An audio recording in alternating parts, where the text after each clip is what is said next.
나와 조한결은 결혼 3년 차, 석 달째 각방을 썼다. 지난 석 달간 우리의 신혼집은 고요한 무덤과도 같았다. 그는 서재에서 잤고 나는 2미터 폭의 안방 침대를 혼자 지켰다. 아침 저녁으로 나누는 의례적인 인사말과 시부모님 앞에서 다정한 부부 연기를 하는 시간을 제외하면 우리 사이의 대화는 거의 제로에 가까웠다. 조한결이 내세운 이유는 그럴듯했다. 회사 상장을 앞두고 자금 조달을 책임지는 부사장으로서 스트레스가 심해 신경쇠약에 걸렸다는 것이다. 시끄러운 것도 싫고 늦은 귀가로 내 휴식을 방해하고 싶지도 않다고 했다. 화학공학 석사 학위를 가진 고등교육을 받은 이성적인 여성으로서 나는 처음에는 그 말을 믿었다. 그의 다크서클도 날이 갈수록 굽해지는 머리숱도 거짓이 아니었으니까. 심지어 나는 내 전공을 살려 그의 숙면을 돕는 아로마 오일을 직접 블렌딩해주고 매일같이 몸에 좋은 보양식을 만들어주기까지 했다. 오늘 오전에 그의 서재를 정리하다가 그 끔찍한 물건을 발견하기 전까지는 그 발견은 마치 내 뺨을 후려치는 소리 큰 따귀와도 같았다. 조한결은 결벽증이 있어서 서재를 자신의 금역으로 삼았다. 평소에는 가사 도우미 아주머니조차 들이지 않았다. 하지만 오늘 그는 급하게 나가느라 중요한 계약서를 책상 위에 두고 갔고 내게 회사로 가져다 달라고 부탁했다. 계약서를 전해주고 돌아온 나는 홀린 듯이 쓰레기장을 방불케 하는 그의 서랍을 정리해주고 싶어졌다. 잠금 장치가 있는 맨 아래 깊숙한 서랍을 열었을 때 내 손은 그대로 멈췄다. 온갖 데이터 케이블과 외장하드가 뒤엉킨 깊숙한 곳에 수입산 러브젤 한 병이 조용히 놓여 있었다. 짙은 남색 병에 전부 영어로 된 라벨, 실크처럼 부드러운 감촉과 오래 지속되는 발열감을 특징으로 내세운 제품이었다. 만약 그저 러브젤 한 병이었다면 나도 깊게 생각하지 않았을 것이다. 남자란 스트레스가 심할 때 스스로 생리적 욕구를 해결하기도 하니까 생물학적으로 충분히 가능한 일이다.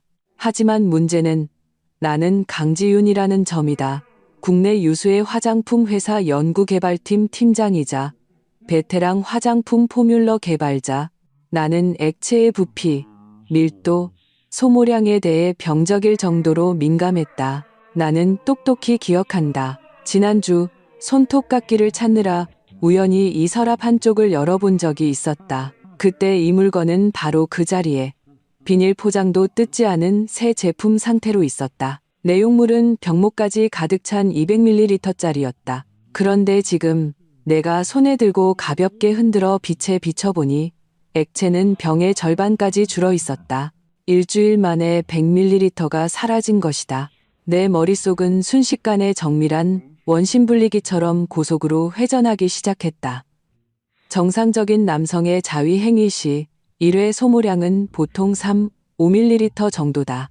조한결이 타고난 정력가이거나 극강의 부드러움을 추구한다 해도 1회에 10ml가 한계일 것이다. 100ml가 줄었다는 것은 그가 이 일주일 동안 최소 10번에서 20번은 사용했다는 의미다. 일주일은 7일. 평균적으로 하루에 3번 꼴이다. 나는 실소를 터뜨렸다. 올해 32세인 조한결은 운동 부족에 과도한 업무 스트레스와 잦은 술자리로 몸 상태가 엉망이라는 걸 내가 가장 잘 안다. 우리가 각방을 쓰기 전에도 그는 일주일에 한 번 제대로 하기도 벅찼고 그마저도 매번 서둘러 끝내기 일쑤였다. 하루의 3번의 고강도 행위는 신경쇠약에 시달리는 중년 남성의 자위라고는 절대 볼 수 없다. 데이터가 말해주고 있었다. 이 물건을 그 혼자 쓴 게 아니라면, 그리고 자위용이 아니라 그 행위를 위해 사용된 것이라면, 오직 실제 성관계, 그것도 다량의 윤활제가 필요한 특수한 플레이를 동반해야만 이렇게 경이로운 소모량이 나올 수 있다. 위 속에서 역한 것이 치밀어 올랐다. 마치 파리를 삼킨 기분이었다. 나는 의료용 니트릴 장갑을 꼈다. 집에 상비해두는 내 직업적 습관이다. 조심스럽게 병뚜껑을 열자 달콤한 복숭아 향이 코를 찔렀다. 하지만 내가 맡은 것은 단순한 향료 냄새가 아니었다. 아주 희미하게 이 제품 본연의 향이 아닌 비릿한 냄새가 섞여 있었다. 체액이 섞인 후의 냄새. 지극히 옅었지만 매일같이 화학약품을 다루는 내 코에는 유난히 역하게 느껴졌다. 병입구 가장자리에는 채 닦이지 않은 끈적한 잔여물도 남아있었다.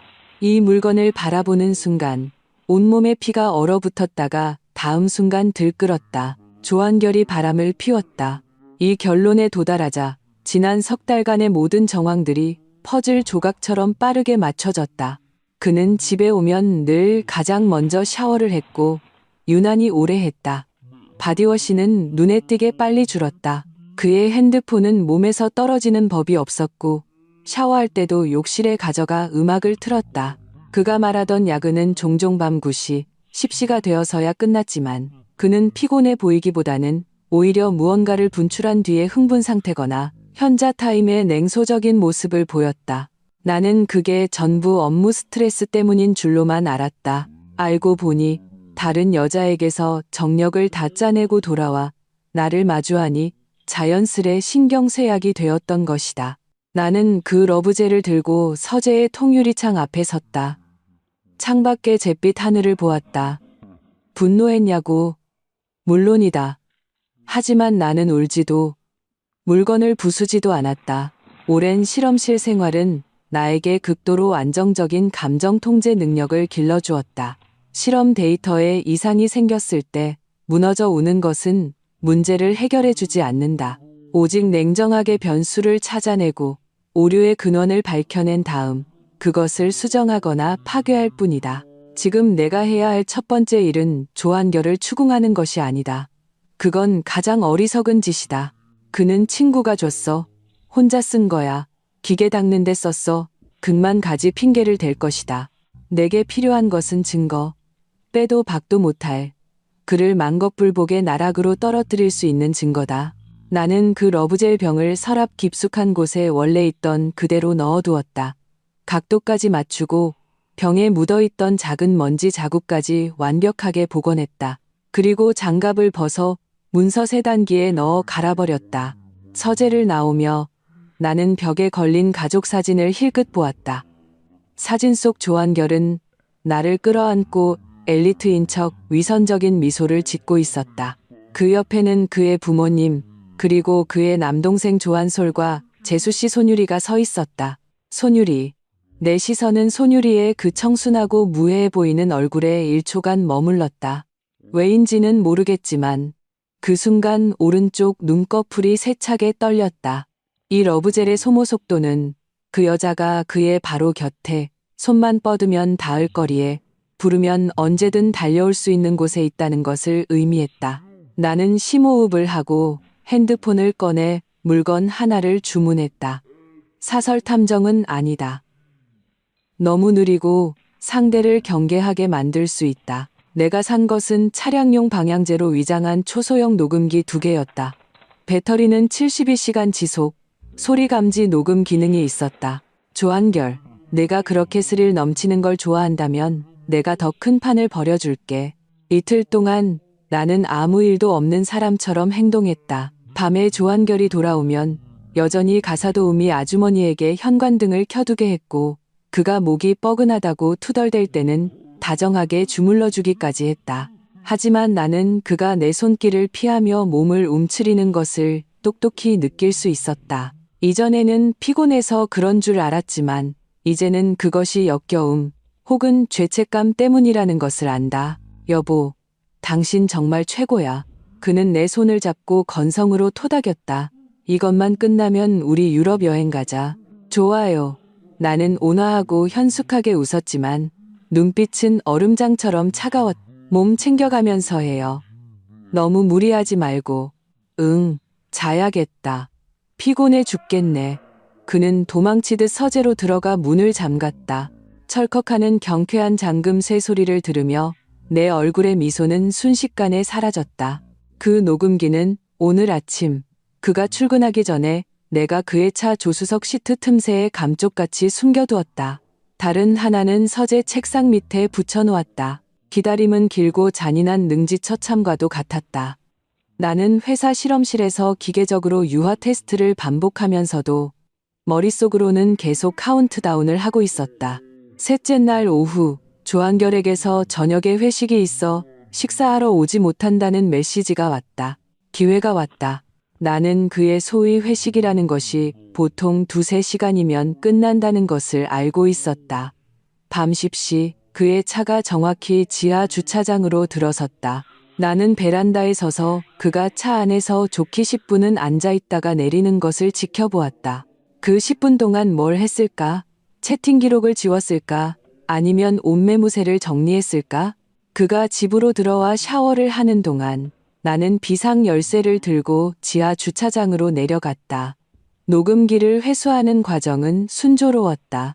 내 작업실로 돌아와 헤드폰을 끼고 컴퓨터에 연결했다.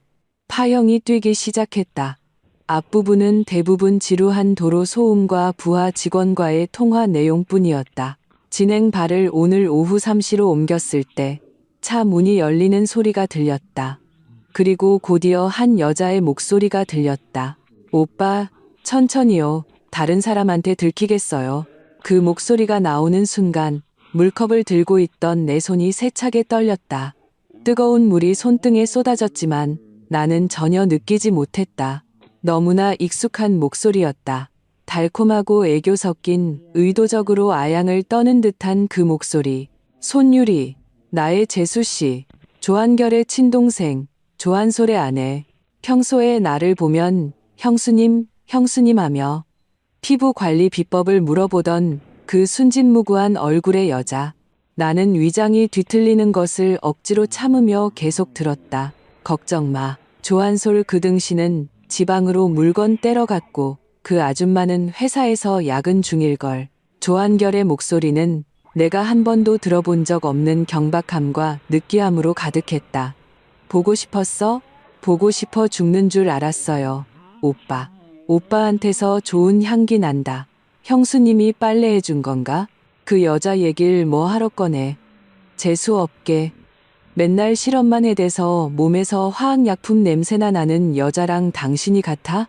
이어서 옷이 스치는 소리와 역겨운 키스 소리가 들려왔다. 응, 오빠, 여기서 말고 경비 아저씨한테 들키겠어요. 여기서 해. 차에서 하는 게 더 짜릿하잖아. 그 후 30분 동안은 차마 귀로 들을 수 없는 소리들이 이어졌다. 나 혼자 있는 방이었고 내가 성인 여성이었음에도 불구하고 생리적인 극도의 불쾌감이 밀려왔다. 나는 화장실로 달려가 변기를 붙잡고 5분 동안 헛구역질을 했다. 쓸개즙까지 토해낼 것 같았다. 근친상간. 이 두 글자가 녹슨 쇠갈고리처럼 내 목을 후벼 팠다. 만약 밖에서 만나는 여자였다면 나는 분노하고 역겨워하며 망설임 없이 이혼하고 재산을 나눴을 것이다. 하지만 이건 재수씨다. 조한솔의 아내라고. 조한솔은 능력은 평범하고 성격이 다소 유약하고 욱하는 면이 있지만 형인 조한결을 늘 존경하고 따랐다. 아내인 손유리에게는 입에 넣으면 녹을까, 쥐면 부서질까 애지중지하며 모든 것을 바쳤다. 그런데 조한결의 눈에 친동생은 등신이었고 아내는 아줌마였다. 그는 동생의 존경과 아내의 보살핌을 동시에 누리면서 동생의 아내를 차 안에서 범했다. 차 안의 대화는 계속됐다. 오빠, 당신은 조한솔보다 훨씬 나아요. 그 사람은 3분이면 끝나요. 시작도 하기 전에 끝나버리니 재미가 하나도 없어요. 손유리가 가쁘게 숨을 몰아쉬며 말했다. 당연하지. 내가 누군데. 조한결이 의기양양하게 말했다. 참, 그 젤 거의 다 썼지? 저번에 너희 집에서 썼던 거. 네, 거의요. 오빠 또 사다 줘요. 그 발열감 있는 거 좋던데. 서재에 반병 남았어. 다음엔 호텔 갈 때 가져가서 쓰자. 집에 있는 그 여자, 요즘 내 서랍을 뒤지는 것 같아서 조심해야 돼. 에이, 그 공부벌레가 뭘 알겠어요. 봤다고 해도 오빠 혼자 쓴 줄 알겠죠. 호호호. 헤드폰 너머로 손유리의 은쟁반 구르는 듯한 웃음소리가 들려왔다. 내 귀에는 지옥에서 온 조롱처럼 들렸다. 공부벌레가 뭘 모른다고? 나는 헤드폰을 벗었다. 거울 속에 비친 창백한 얼굴 위로 늑대처럼 날카롭게 변해가는 눈빛의 여자를 보았다. 너희들, 정말 내가 실험만 할 줄 아는 공부벌레인 줄 알았어? 나는 강지윤. 대한민국 최고의 화장품 포뮬러 개발자다. 나는 사람을 죽음보다 못한 고통에 빠뜨리면서도 법의학적 감정에서는 사고나 알레르기로 결론 나게 할 수 있는 방법을 1000가지는 알고 있다. 너희들이 그렇게 스릴을 좋아하고 러브제를 좋아한다면 내가 소원을 들어주지. 너희들에게 아주 큰 선물을 주겠어. 평생 잊지 못할, 서로의 몸에서 영원히 빠져나올 수 없는 그런 선물을. 나는 찬물로 세수를 하고 물기를 닦아낸 뒤 작업대로 돌아갔다. 특수 원료를 보관하는 비밀번호가 걸린 상자를 열었다. 그 안에는 내가 최근 실험실에서 가져온 신형 산업용 접착제 샘플이 있었다. 지속력이 강한 워터프루프 파운데이션을 개발하기 위해 만든 고분자 중합체 전구체였다. 이 물질의 특성은 아주 흥미롭다. 상온에서는 유동성이 좋은 투명 액체 상태지만 37도 정도의 항온 환경에서 단백질 인체 피부 점막 등과 접촉하면 10분 이내에 비가역적인 교차결합 고화 반응을 일으킨다. 게다가 접착력을 높이기 위해 미량의 산성애칭 성분을 첨가했다. 원래는 공업용으로 절대 인체 점막에 사용해서는 안 되는 물질이다. 나는 비커를 꺼내고 방독면과 니트릴 장갑을 착용했다. 내 연구 인생에서 가장 정밀하고도 가장 미친 조제를 시작했다. 그리고 고순도의 캡사이신 추출액 작은 병을 꺼냈다. 슬리밍 크림을 개발하기 위해 추출한 것이었다. 희석하지 않고 피부에 직접 닿으면 3도 화상의 버금가는 자결감을 유발한다. 나는 접착제와 캡사이신을 정확한 비율로 혼합했다. 조한결이 의심하지 않도록 무해한 증점제와 복숭아향 향료를 소량 첨가해 투광도와 점도를 조절했다. 겉보기에도 냄새를 맡아도 그 수입산 러브젤과 똑같아 보일 때까지 모든 작업을 마친 나는 비커 안에 담긴 투명하고 은은한 복숭아 향을 풍기는 액체를 보며 싸늘한 미소를 지었다. 이건 단순한 러브젤이 아니다. 너희 같은 개만도 못한 남녀를 위해 내가 특별히 제조한 강력 순간 접착제 악마의 캡사이신 오일이다. 10분. 너희가 시작하고 딱 10분만 지나면 이 물건은 너희 몸 안에서 시멘트처럼 굳어 너희를 하나로 용접해버릴 것이다. 동시에 캡사이신이 지옥 같은 자결감을 선사하겠지. 분리하고 싶다고 살점이 찢겨 나가지 않는 한 불가능할 걸. 이것이 바로 배신의 대가다. 금요일 저녁 식사 시간. 조한결이 예상대로 입을 열었다. 여보, 나 주말에 춘천 좀 다녀와야겠어. 투자 프로젝트 답사할 게 있어서 거기서 하룻밤 자고 올 것 같아. 그는 갈비탕을 떠먹으며 아무렇지 않은 척 말했다. 나는 젓가락을 내려놓았다. 속셈이 뻔히 보였다. 춘천은 서울에서 차로 2시간 거리, 멀지도 가깝지도 않은 미래에 딱 좋은 장소다. 그래요? 운전 조심하고. 나는 덤덤하게 대답하며 그를 쳐다보지도 않았다. 짐은 싸줄까요? 아니야. 옷 두어버리면 돼. 내가 알아서 할게. 그는 황급히 거절했다. 눈빛이 흔들렸다. 나는 그가 왜 거절하는지 안다. 그의 여행 가방 안에는 분명 남들 눈에 띄어서는 안 될 물건들이 숨겨져 있을 테니까. 공교롭게도 30분 전 나는 가족 단톡방에서 손유리가 올린 메시지를 봤다. 남편, 엄마가 몸이 안 좋으셔서 주말에 친정 가서 이틀만 자고 올게. 조한솔은 그 밑에 바보같이 댓글을 달았다. 알았어, 여보. 장모님께 안부 전해줘. 내가 데리러 갈까? 손유리, 아니야. 나 혼자 KTX 타고 갈게. 당신은 가게 잘 보고 있어. 완벽한 호흡이다.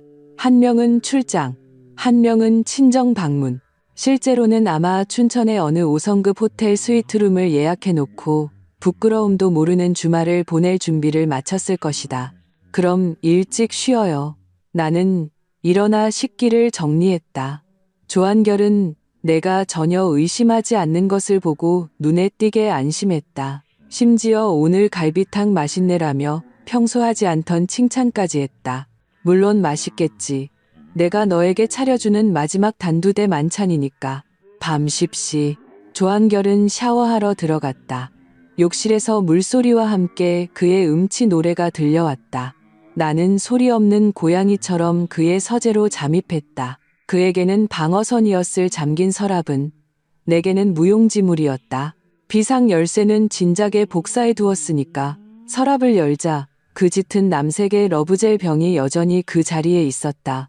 나는 미리 준비해둔 내가 특별 제조한 액체가 담긴 주사기를 꺼냈다. 나는 포뮬러 개발자지만 원래 내용물을 전부 버리고 교체하는 방식을 택하지 않았다. 그렇게 하면 기포가 생기고 이미 파손된 병 입구의 밀봉 상태 때문에 의심을 살 수 있었다. 나는 더 정교한 방법을 선택했다. 먼저 빈 주사기로 병에서 약 50ml의 원래 액체를 뽑아냈다. 그리고 내가 조제한 50ml의 특제 액체를 주입했다. 나는 섞지 않았다. 이것은 위험한 수이자 절묘한 수였다. 미세한 밀도 차이를 이용해 내가 조제한 액체가 병 아래쪽에 가라앉도록 했다. 지난 일주일간 100ml를 미친 듯이 사용한 그들의 빈도로 볼 때 위쪽의 원래 액체는 한두 번이면 동날 것이다. 즉, 만약 그들이 가볍게 맛만 본다면 약간의 발열감만 느끼고 말겠지만 녹음에서 들었던 것처럼 탐욕스럽고 부끄러움도 없이 대량으로 사용한다면 병의 중간 아랫부분까지 짜내는 순간 진정한 지옥이 펼쳐질 것이다. 이것은 일종의 러시안 룰렛. 판도는 그들의 생식기다. 이 모든 것을 끝내는 데는 2분도 채 걸리지 않았다. 나는 휴지로 병을 깨끗이 닦아 지문이나 액체 방울이 남지 않도록 했다. 그리고 아주 미세한 디테일을 추가했다. 병뚜껑을 원래보다 아주 살짝만 헐겁게 잠갔다.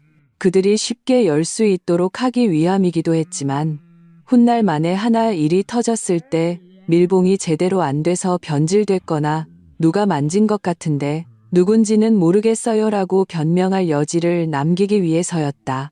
모든 것을 마치고 서랍을 닫고 잠근 뒤 서재를 나왔다. 거실로 돌아왔을 때 조한결이 마침 머리를 닦으며 욕실에서 나왔다. 여보, 아직 안 잤어? 그는 기분이 아주 좋아 보였다. 나를 보는 그의 눈빛에는 심지어 약간의 연민까지 서려 있었다. 아마 그의 마음속에서 주말 동안 버려질 이 아줌마가 실로 가련하게 느껴졌을 것이다. 이제 자려고요. 나는 그를 보며 의미심장한 미소를 지었다. 주말 잘 보내고 프로젝트 답사도 순조롭게 잘 마치길 바라요. 물론 순조롭겠지. 아주 순조로울 거야. 그는 희죽거리며 웃었다. 내 눈빛에 서린 섬뜩한 의미를 전혀 눈치채지 못한 채 다음 날 아침 조한결은 여행 가방을 끌고 집을 나섰다. 그가 떠나자마자 나는 청소업체를 불러 집 안팎을 대청소했다. 특히 서재는 구석구석 카페까지 3번이나 청소기로 밀어달라고 부탁했다. 단순히 결벽증 때문이 아니었다. 어젯밤 내가 서재에 들어갔을 때 남겼을지도 모르는 머리카락, 피부 각질 등의 흔적을 완벽하게 지우기 위해서였다. 모든 것을 마치고 나는 커피 한 잔을 타서 베란다에 앉아 아래를 오가는 차들을 바라봤다. 햇살은 따스했다. 하지만 나는 알고 있었다. 수백 킬로미터 떨어진 춘천에서는 곧 폭풍우가 몰아칠 것이라는 것을. 시계를 보니 오전 10시였다. 그들의 습관대로라면 호텔에 체크인하고 점심을 먹고 오후 1시쯤이 그들의 활동이 절정에 달하는 시간일 것이다. 나는 핸드폰을 들어 자산관리 앱을 열었다. 지난 1년간 조한결이 나를 경계했지만 집안의 재물을 총괄하는 사람으로서 나는 그의 자산 상황을 손바닥 보듯 꿰고 있었다. 나는 차분하게 내 명의로 된 모든 금융상품을 해지해 부모님 통장으로 이체하기 시작했다. 이것은 혼인재산 빼돌리기가 아니다. 정상적인 부모님 부양 및 채무 변제 행위다. 결혼 전 나는 부모님께 차용증을 쓰고 목돈을 빌려 혼수로 가져왔었다. 이제 그 돈을 갚는 것은 지극히 당연한 일이다. 조한결 명의의 재산들은 급하지 않다. 그가 폐인이 되고 추문이 터지고 내 앞에 무릎 꿇고 빌 때가 되면 그것들은 어차피 다 내 것이 될 테니까. 시간은 1분 1초 더디게 흘러갔다. 오후 2시 내 핸드폰은 여전히 조용했다. 나는 조금 의아했다. 오늘따라 그들이 이성적이었던 걸까? 아니면 내 약의 효과가 늦게 나타나는 걸까? 내가 두 번째 커피를 타러 가려던 순간 따르르릉 귀를 찢는 전화벨 소리가 갑자기 울려 퍼졌다. 텅 빈 거실에 울리는 소리는 마치 처절한 비명 같았다. 발신 번호를 확인했다. 조한결이 아니었다. 낯선 지역 번호. 발신지는 춘천으로 표시되어 있었다. 내 입꼬리가 서서히 올라갔다. 나는 통화 버튼을 눌렀다. 여보세요. 내 목소리는 아무것도 모르는 사람처럼 순진하고 차분했다. 여보세요. 조한결 씨 보호자 되십니까? 여기는 춘천대학병원 응급실입니다. 전화기 너머의 목소리는 다급하고 소란스러웠다. 배경에서는 어렴풋이 살점이 찢어지는 듯한 비명소리가 들려왔다. 그 목소리는 조한결 같았지만 인간의 소리가 아닌 것처럼 뒤틀려 있었다. 네, 아내인데요. 무슨 일이죠? 나는 일부러 목소리를 떨리게 했다. 남편분이 큰일 났습니다. 다른 여성분과 하반신에 심각한 화학적 유착 및 화상이 발생했습니다. 상태가 매우 위급해서 즉시 수술해야 합니다. 빨리 이쪽으로 와주세요. 네? 뭐라고요? 나는 의자를 박차고 일어섰다. 유착이요? 다른 여성이요? 의사 선생님 무슨 말씀이세요? 제 남편은 프로젝트 답사하러 갔는데요. 그 순간 내 연기력은 정점을 찍었다. 아, 지금은 길게 설명할 시간이 없습니다. 어쨌든 두 사람이 붙어서 떨어지질 않아요. 빨리 수술해서 분리하지 않으면 생식기가 괴사하거나 쇼크가 올 수도 있습니다. 신분증 챙겨서 빨리 와서 수술 동의서에 서명하세요. 전화를 끊고 나는 심호흡을 했다. 붙어서 떨어지질 않는다고? 내 평생 들어본 가장 달콤한 사랑의 속삭임이었다. 조한결, 손유리. 나는 꺼진 핸드폰 화면을 향해 나지막이 속삭였다. 너희들이 그렇게 함께 있고 싶어 했으니 내가 소원을 들어줄게. 진짜 샴쌍둥이 부부가 되게 해줄게. 나는 바로 나가지 않았다. 먼저 침실로 가 옷을 갈아입었다. 깨끗한 흰 셔츠에 검은 슬랙스. 단정하면서도 초췌해 보이는 차림이었다. 화장도 하지 않고 립밤만 살짝 발라 창백해 보이도록 연출했다. 그리고 시어머니에게 전화를 걸었다. 어머니, 나는 입을 열자마자 타이밍 좋게 눈물을 흘리며 목이 맨 소리로 말했다. 한결 씨가 큰일 났어요.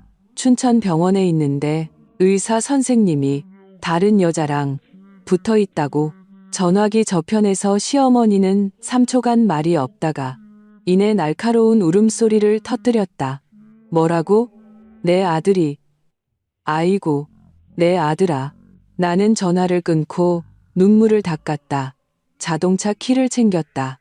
이제 쇼가 시작될 시간이다. 춘천으로 가는 고속도로 위에서 나는 차를 안정적으로 몰았다.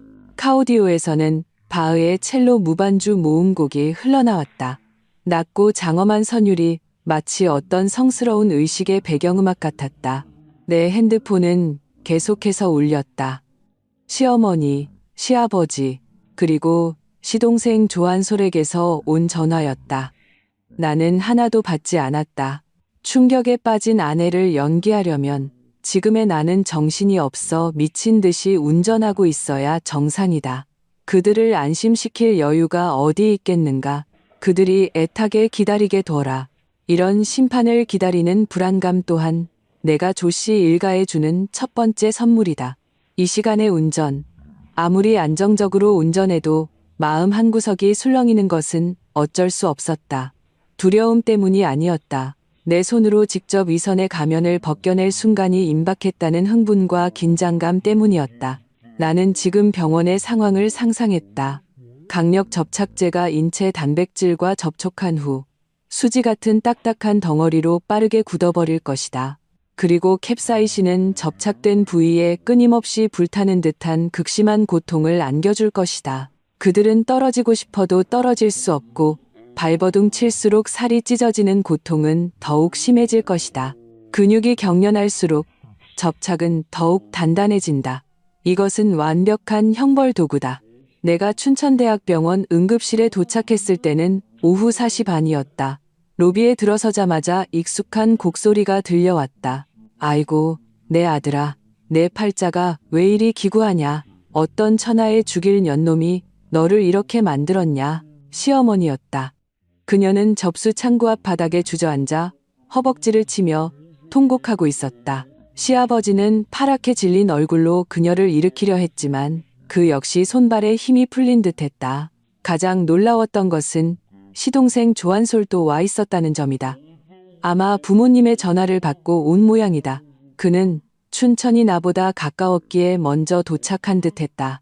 즉커 조한솔은 머리 없는 파리처럼 응급실 문 앞을 맴돌며 욕설을 내뱉고 있었다. 시발, 이게 대체 어떻게 된 거야? 의사가 여자랑 붙어 있다고 했는데 그 여자가 대체 누구야?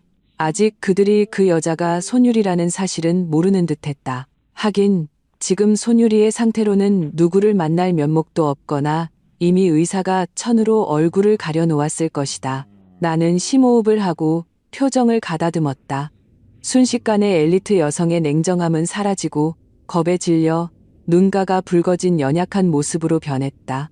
아버님, 어머님, 나는 울먹이며 비틀거리며 달려갔다. 시어머니는 나를 보자마자 화풀이 대상을 찾은 듯 맹렬하게 달려들어 내 손을 붙잡았다. 손톱이 살을 파고들 정도였다. 지윤아, 너는 어디 있다가 이제야 오는 거야? 한결이는 대체 어떻게 된 거냐? 차가 막혔어요. 한결 씨는 대체 어떻게 된 거예요? 전화로는 의사 선생님이 자세히 말씀 안 해주셔서 붙어 있다는 게 무슨 말이에요? 나는 바보인 척하며 눈물을 뚝뚝 흘렸다. 나도 몰라. 들여보내 주지도 않고 안에서 비명만 지르고 있어. 어찌나 처참하게 울부짖는지. 시어머니는 온몸을 떨며 울었다. 그때 응급실 문이 열리고 녹색 수술복을 입고 마스크를 쓴 의사가 걸어 나왔다. 그는 땀으로 흠뻑 젖어 있었고 그의 눈빛에는 웬만한 일에는 끄떡도 않는 베테랑의 피로감과 함께 숨길 수 없는 경멸감이 서려 있었다. 조한결 씨, 손유리 씨 보호자분 계십니까? 의사의 한마디에 소란스럽던 복도는 순간 죽은 듯이 고요해졌다. 조한솔은 배에 멈춰서서 마치 잘못 들은 사람처럼 눈을 크게 떴다. 누구요? 방금 누구라고 하셨습니까? 의사는 손에 든 차트를 다시 확인했다. 남자 환자는 조한결, 여자 환자는 손유리, 두 분 다 안에 계십니다. 상태가 매우 위급해서 즉시 분리 수술을 해야 합니다. 그러지 않으면 조직이 괴사해서 절단해야 할 수도 있습니다. 보호자분은 빨리 서명해 주십시오. 손유리. 조한솔의 목소리는 마치 누가 목을 조르는 것처럼 날카롭고 뒤틀려 있었다. 불가능해요. 유리는 친정에 갔어요. 어떻게 여기에 안에 있을 수가. 시아버지와 시어머니도 멍하니 입을 벌린 채 한동안 말을 잇지 못했다. 의사 선생님, 혹시 착오가 있으신 거 아니에요? 나는 떨리는 목소리로 물었다. 이런 황당한 사실을 믿을 수 없는 아내의 모습을 완벽하게 연기했다. 착오라니요. 환자들 의식은 또렷해서 본인들이 직접 이름이랑 주민등록번호 다 말했습니다. 의사는 짜증이 난 듯 소리쳤다. 도대체 서명하실 겁니까? 안 하실 겁니까? 안 하시면 책임 못 집니다. 그때 응급실 안에서 날카로운 비명이 터져 나왔다. 아, 아파 죽겠어. 살려주세요. 손유리의 목소리였다. 뒤이어 조한결의 분노에 찬 고함이 들려왔다. 입 닥쳐. 함부로 움직이지 마. 내 거 끊어 놓을 셈이야? 이 두 번의 외침은 조씨 일가의 마지막 희망마저 산산조각 냈다. 정말 그들이었다. 조한결과 손유리. 형과 재수씨. 소위 프로젝트 답사와 친정 방문이라는 주말에 호텔 침대 위에서 발정 난 들개처럼 뒹굴다가 정말로 붙어버린 것이다. 안 돼. 내가 직접 들어가서 봐야겠어. 조한솔이 갑자기 야수처럼 울부짖으며 응급실 안으로 뛰어들려고 했다. 보호자분은 들어오시면 안 됩니다. 막아요. 의사가 소리쳤다. 보안 요원 몇 명이 즉시 달려들어 조한솔을 필사적으로 붙잡았다. 조한솔은 미친 듯이 발버둥 쳤다. 두 눈은 핏발이 서고 이마에는 푸른 힘줄이 솟았다. 입으로는 계속해서 소리쳤다. 유리야, 이건 사실이 아니야. 유리야, 어서 나와. 시어머니는 손유리의 목소리를 들은 후 마치 벼락을 맞은 것처럼 2초간 그 자리에 굳어 있다가 눈을 뒤집고 그대로 뒤로 넘어갔다. 엄마, 여보. 시아버지가 허둥지둥 그녀를 부축했다. 상황은 순식간에 아수라장이 되었다. 의사는 이 집안의 막장 드라마를 보며 어이없다는 듯 고개를 젓고는 그나마 정상적으로 보이는 나에게로 시선을 돌렸다. 조한결 씨 아내분이시죠? 빨리 서명하세요. 더 지체하면 남편분은 고자가 되고 여자분은 자궁도 못 살립니다. 나는 의사가 내민 수술 동의서를 보았다. 빼곡하게 적힌 약관에는 수술의 위험성, 대량 출혈, 감염, 생식 기능 상실, 요도 재건 등이 나열되어 있었다. 모두 내가 정성껏 설계한 걸작이었다. 나는 떨리는 손으로, 물론 연기였지만 내 이름 강지윤을 서명했다. 서명을 마치고 고개를 들자 반쯤 열린 응급실 문틈으로 침대 위에 기괴하고 뒤틀린 자세로 엉켜있는 두 개의 살덩어리가 어렴풋이 보였다. 그들 위에는 흰 천이 덮여 있었지만 그 아래로 솟아오른 모양과 공기 중에 희미하게 퍼진 피비린내와 복숭아 향료가 섞인 기이한 냄새가 역겨움을 불러일으켰다. 하지만 나는 참았다. 나는 몸을 돌려 아수라장이 된 조씨 일가를 보았다. 보안 요원에게 제압당한 채 울부짖는 조한솔을, 의식을 잃은 시어머니를, 그리고 잿빛 얼굴로 순식간에 10년은 늙어버린 듯한 시아버지를 보았다. 내 마음속에는 전례 없는 쾌감이 솟구쳤다. 이것은 시작에 불과하다. 사랑하는 나의 가족들이여. 지옥의 문은 이제 막 열렸을 뿐이다. 수술은 4시간 동안 이어졌다. 그 4시간 동안 응급실 밖 복도는 그야말로 인간 수라장이었다. 시어머니는 인중을 눌러 깨운 뒤 벤치에 앉아 울기 시작했다. 울면서 손유리가 대놓고 시아주버니를 꼬신 여우 같은 년이라고 욕하고, 조한결은 집안 망신시킨 못난 놈이라고 욕하고, 조한솔은 제 마누라 하나 간수 못한 등신이라고 욕했다. 유일하게 나만 욕하지 않았다. 아마도 지금 내가 받은 충격으로 말없이 눈물만 흘리는 모습이 너무나 가련해 보였기 때문일 것이다. 게다가 지금 이 낯선 도시에서 상황을 수습할 수 있는 유일한 사람이 나였으니까. 시부모님은 연로하시고 조한솔은 이미 제정신이 아니었다.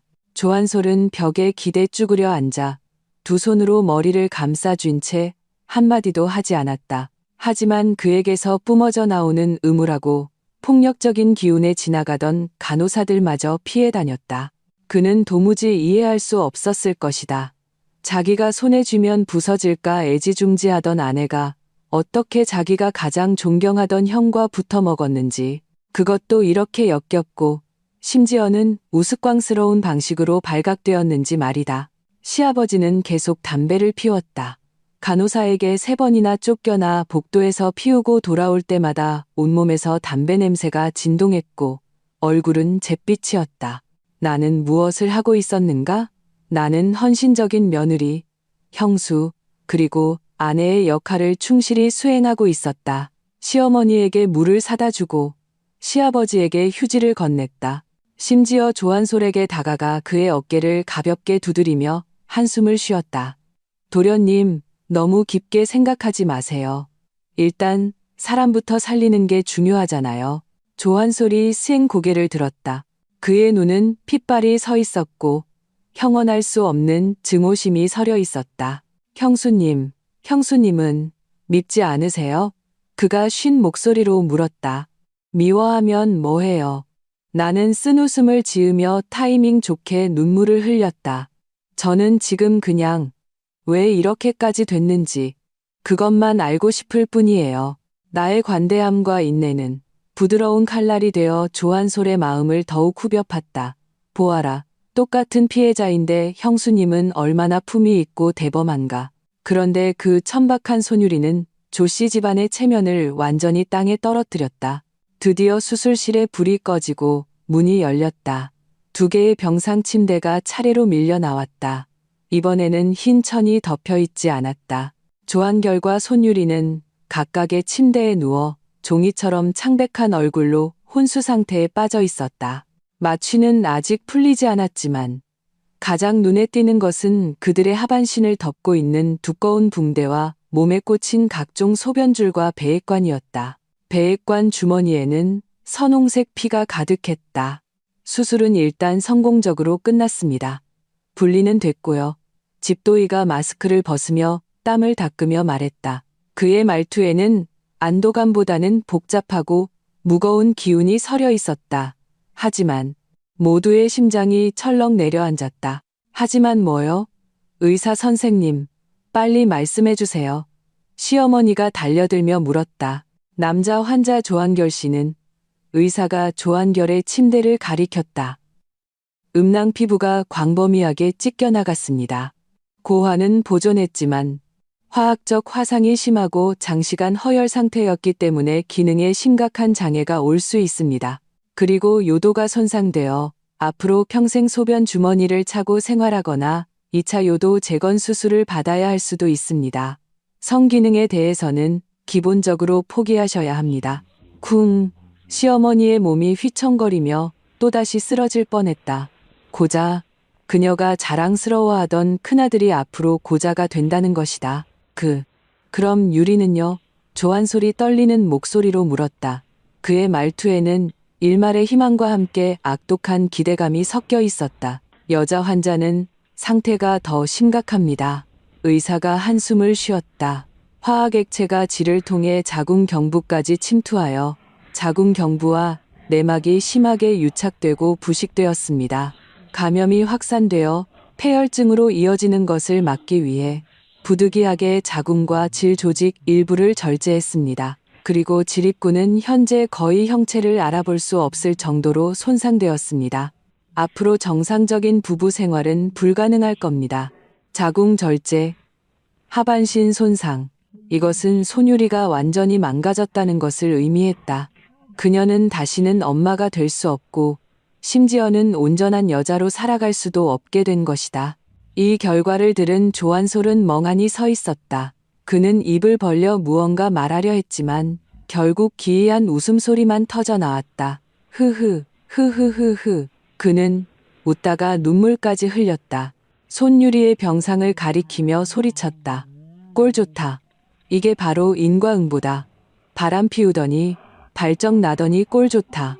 이제 바람 피울 곳도 없겠네. 하하하. 그의 웃음소리는 텅 빈 복도에 섬뜩하게 울려 퍼졌다.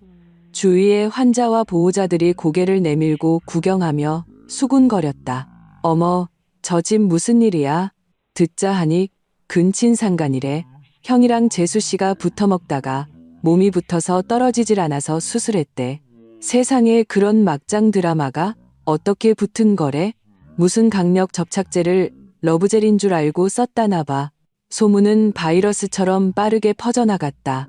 조씨 집안의 체면은 이 순간 완전히 찢겨나가 진흙탕에 처박혔다. 시아버지는 주위의 수군거림을 들으며 늙은 얼굴이 돼지간처럼 검붉게 변했다. 평생 체면을 중시하며 살아온 그가 이제 남들의 웃음거리가 된 것이다. 입 닥쳐. 다들 입 닥쳐. 시아버지가 조한솔을 향해 소리치며 뺨을 후려쳤다. 아직도 집안 망신이 부족하냐. 조한솔은 뺨을 맞고 멍해져 얼굴을 감싸쥔 채 바닥에 주저앉아 엉엉 울기 시작했다. 나는 이 모든 것을 차가운 눈으로 지켜봤다. 이것이 바로 내가 원하던 효과다. 육체의 고통은 시작에 불과하다. 존엄의 파괴야말로 가장 길고 잔인한 고통이다. 그때 제복을 입은 몇몇 사람들이 다가왔다. 조한결 씨, 손유리 씨 보호자분 되십니까? 경찰이었다. 나는 심장이 살짝 내려앉았지만 이내 평정을 되찾았다. 올 것이 온 것이다. 제가 조한결 씨 아내입니다. 나는 주동적으로 다가가며 떳떳하고 순진한 눈빛으로 물었다. 경찰관님 무슨 일이시죠? 팀장으로 보이는 40대 경찰이 날카로운 눈빛으로 각기 다른 표정의 우리 가족들을 훑어보았다. 병원 측으로부터 두 환자가 고의적인 독극물 투입 또는 상해를 입은 것으로 의심된다는 신고를 받았습니다. 현장 잔류물 검사 결과 고농도의 화학 성분이 검출되었습니다. 이 사건에 대해 정식으로 수사를 진행해야겠습니다. 경찰이 차분하게 말했다. 그리고 몇 가지 확인할 사항이 있습니다. 독극물 투입이라고요? 시어머니가 소리쳤다. 누가 독극물을 넣었단 말입니까? 누가 내 아들을 해쳤어요. 경찰은 시어머니를 무시하고 나를 뚫어지게 쳐다봤다. 강지윤 씨 되십니까? 화학 관련 업계에 종사하신다고 들었습니다만 그 순간 조한소를 포함한 모든 사람의 시선이 내게로 쏠렸다. 그의 충혈된 눈에 갑자기 한 줄기 의심의 빛이 스쳐 지나갔다. 나는 경찰에 신문하는 듯한 눈빛을 피하지 않고 마주했다. 네, 제가 화학 포뮬러 개발자입니다. 나는 고개를 끄덕이며 차분하게 말했다.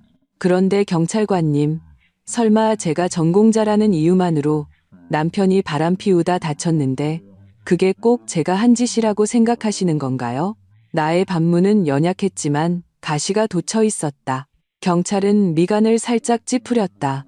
그런 뜻은 아닙니다. 그저 통상적인 절차에 따른 질문입니다. 두 사람을 다치게 한 액체의 출처를 알고 계십니까? 모릅니다. 나는 고개를 저으며 다시 눈물을 글썽였다. 저희는 석 달째 각방을 썼어요. 저는 남편 가방에 손댄 적도 없습니다. 그리고 그건 그들이 바람 피우다 쓴 물건인데 제가 어떻게 알겠어요? 나는 바람 피우다라는 단어에 힘을 주어 말했다.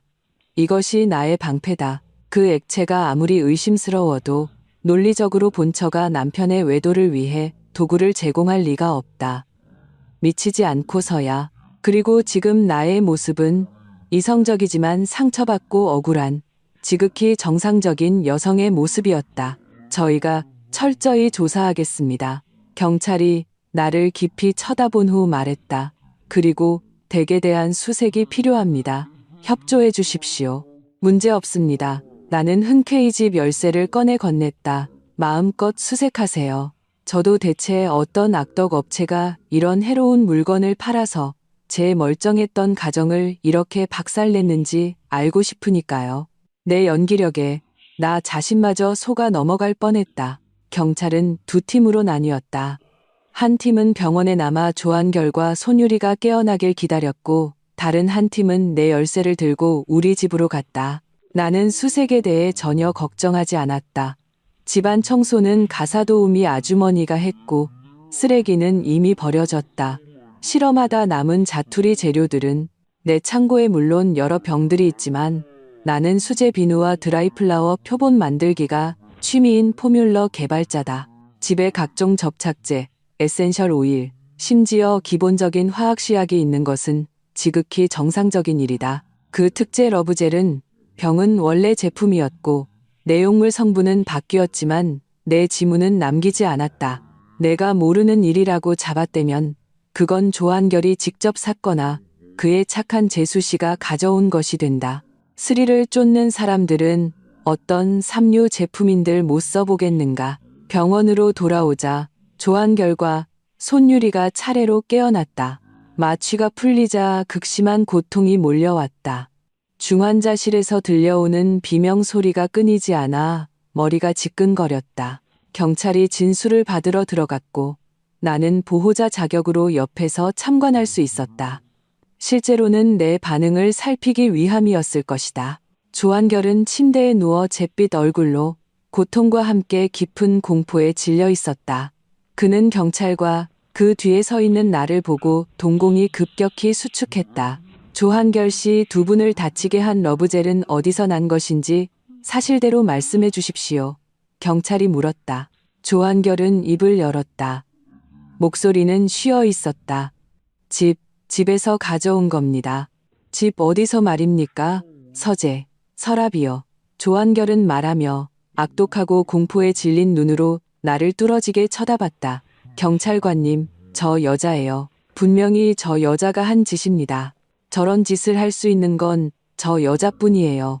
쟤는 포뮬러 개발자라고요. 화학을 알아요. 저를 죽이려고 했어요. 드디어 올 것이 왔다.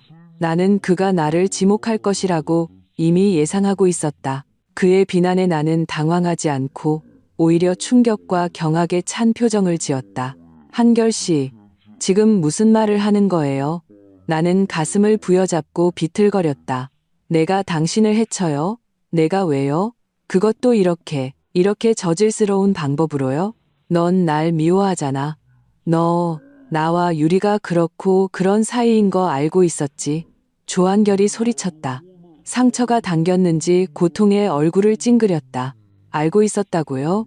나는 냉소하며 눈물을 흘렸다.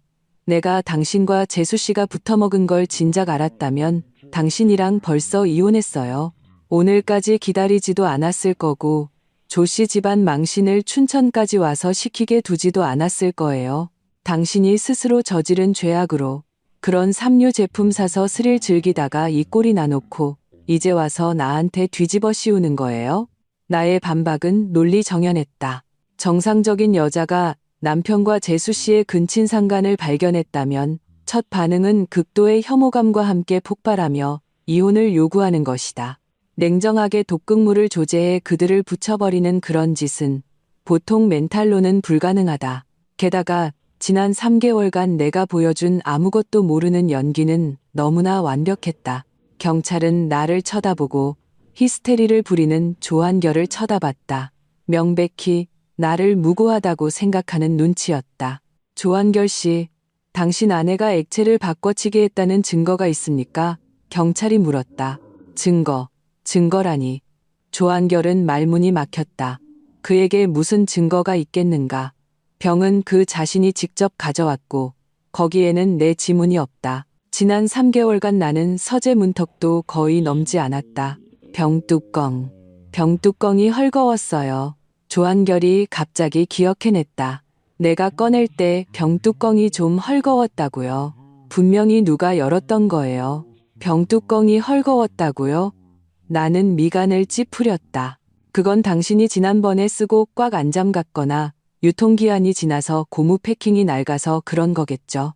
한결 씨, 그게 증거가 될 수 있다고 생각하세요? 경찰도 고개를 저었다.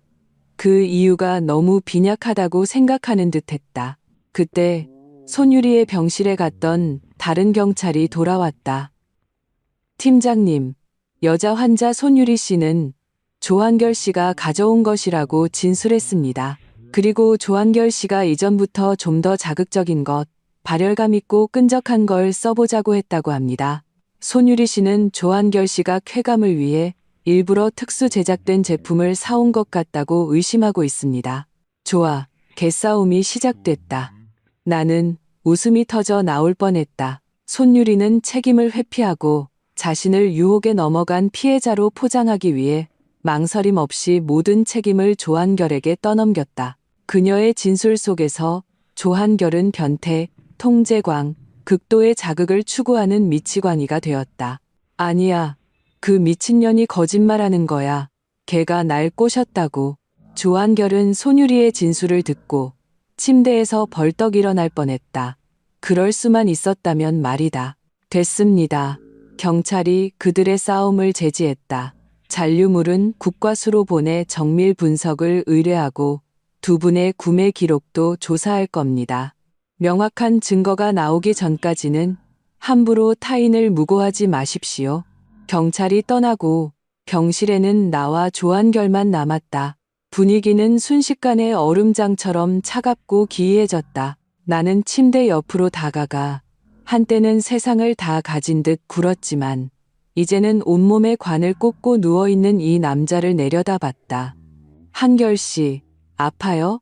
나는 다정하게 안부를 묻는 듯이 나지막이 물었다. 조한결은 악마를 보는 듯한 눈으로 나를 공포에 질려 쳐다봤다. 그는 그제야 깨달았다. 눈앞에 이 여자는 더 이상 그가 알던 순종적인 아내가 아니라는 것을. 너였구나. 정말 너였어. 그가 떨리는 목소리로 말했다. 강지윤, 너 정말 독하다. 나는 몸을 숙여 그의 귓가에 우리 둘만 들을 수 있는 목소리로 속삭였다. 독하다고? 너희 같은 개만도 못한 남녀가 저지른 짓에 비하면 난 아직 멀었지. 그 젤 쓸만했어?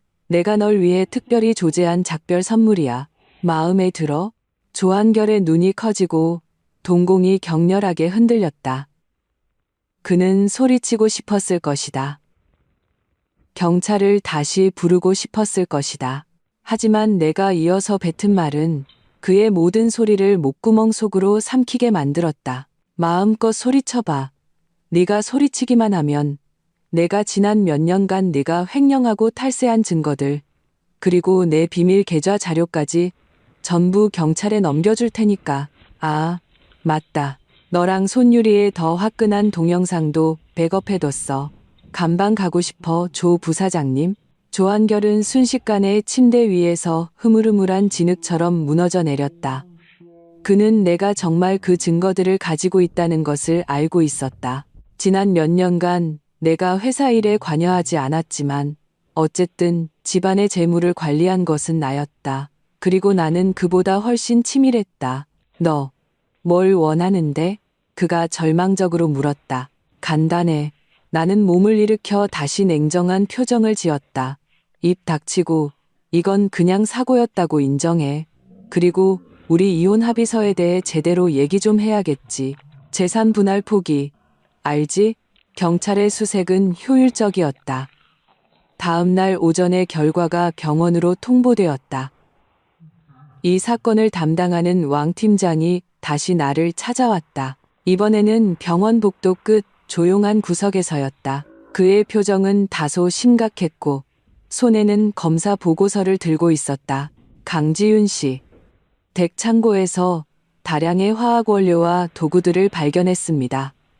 왕 팀장은 단도직입적으로 말하며 칼날처럼 날카로운 눈빛으로 나를 쏘아봤다.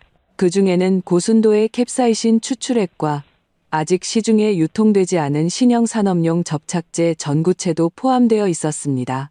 내 심장이 살짝 빠르게 뛰었지만 겉으로는 오해받은 전문직 여성의 당당하고 억울한 표정을 유지했다. 왕 팀장님, 저는 포뮬러 개발자이자 수공예 애호가입니다. 나는 가방에서 핸드폰을 꺼내 앨범을 열었다. 이건 제가 만든 수제 에센셜, 오일 비누, 드라이 플라워 표본, 그리고 제가 개발 중인 신형 자외선 차단제, 샘플들입니다. 이런 것들을 만들려면 그런 원료들을 쓰는 게 당연하죠. 캡사이신은 슬리밍 크림을 만들기 위해 추출한 거고, 접착제는 표본을 고정하기 위해 쓴 겁니다. 왕 팀장은 내가 보여주는 사진들을 보며 내 말의 진위를 가늠하는 듯 미간을 찌푸렸다. 하지만 그가 화제를 바꾸며 보고서를 내 앞에 내밀었다. 조한결 씨와 손유리 씨를 다치게 한 그 러브젤의 성분과 댁 창고에서 발견된 원료들의 성분이 99.9% 일치하는 것으로 확인됐습니다. 공기가 순간 응고됐다. 이것은 치명적인 증거였다. 제대로 해명하지 못하면 나는 제일 용의자가 될 터였다. 나는 심호흡을 하고 마치 모든 것을 깨달았다는 듯 극도로 충격받은 표정을 지었다. 일치한다고요? 그럼 그렇지. 나는 심지어 약간 흥분한 듯 허벅지를 탁 쳤다. 어쩐지 요즘 제 물건들이 자꾸 없어지더라니. 그 인간이 가져다 쓴 거였군요. 왕 팀장이 의아한 듯 물었다. 무슨 말씀이시죠? 왕 팀장님, 모르셔서 그러는데 조한결 그 사람 좀 변태 기질이 있어요. 나는 목소리를 낮추고 차마 입에 담기 부끄럽다는 듯한 표정을 지었다. 평소에도 인터넷에서 이상한 영상 같은 거 보면서 무슨 극강의 자극 같은 걸 추구했어요. 예전에도 저한테 그 화학시약들로 성적인 쾌감을 높일 수 없냐고 물어봤다가 저한테 된통 욕을 먹은 적도 있고요. 나는 미리 구상해둔 시나리오를 펼치기 시작했다. 한 보름 전쯤이었나 창고가 뒤져진 흔적을 발견했어요. 표본 만드는 데 쓰는 접착제 병이랑 캡사이신 병 위치가 바뀌어 있었죠. 그때 조한결한테 물었더니 공구 찾느라 그랬다고 해서 그냥 넘어갔어요. 나는 입을 막고 눈물이 터져 나왔다. 목소리가 떨렸다. 세상에, 설마 그 사람이 자극을 위해서 제 원료들을 몰래 가져다가 그걸 조제했다는 말인가요? 미쳤나 봐. 그건 공업용이란 말이에요. 이 해명은 다소 황당하게 들릴 수 있지만 근친상간이라는 더 큰 황당한 전제하에서는 오히려 논리적으로 맞아떨어졌다. 재수씨까지 범하는 윤리관념이 없는 남자가 감각적 자극을 위해 아내의 전문 원료를 몰래 훔쳐 야매 흥분제를 만드는 것. 그의 막무가내 캐릭터와도 아주 잘 어울리지 않는가. 왕 팀장은 침묵했다. 이 해명은 분명 논리적 허점을 메워주었다. 그리고 가장 결정적인 것은 그 러브젤 병에 내 지문이 없다는 점이었다. 창고에는 물론 내 지문이 있지만 그건 내가 사용하는 공간이니까 당연한 것이다. 만약 조한결이 몰래 들어가 가져갔다면, 그가 장갑을 꼈거나 사용 후 닦아냈다면 내가 발견하기 어렵다. 아니면 또 다른 가능성도 있어요. 나는 눈물을 닦으며 두 번째 연막탄을 던졌다. 손유리일 수도 있어요. 그애 예전에 우리 집에 자주 놀러와서 제 작업실 물건들에 관심이 많았거든요. 만약 그 둘이 공모했다면, 이렇게 물을 흐려놓으면 용의자가 나 하나가 아닌 이상, 그리고 조한결이 자업자득했거나 손유리가 가담했을 가능성이 존재하는 이상, 경찰은 내가 독극물을 투입하는 것을 찍은 CCTV나 병에 묻은 지문 같은 직접적인 증거가 없는 한 나를 기소하기 어렵다. 왕 팀장은 나를 쳐다봤다. 눈빛은 여전히 날카로웠지만 처음의 확신은 사라져 있었다. 강지윤 씨, 멘탈이 상당히 강하시군요. 그가 의미심장하게 말했다. 왕 팀장님, 누구라도 이런 역겨운 일을 겪으면 멘탈이 강해질 수밖에 없어요. 나는 쓴웃음을 지었다.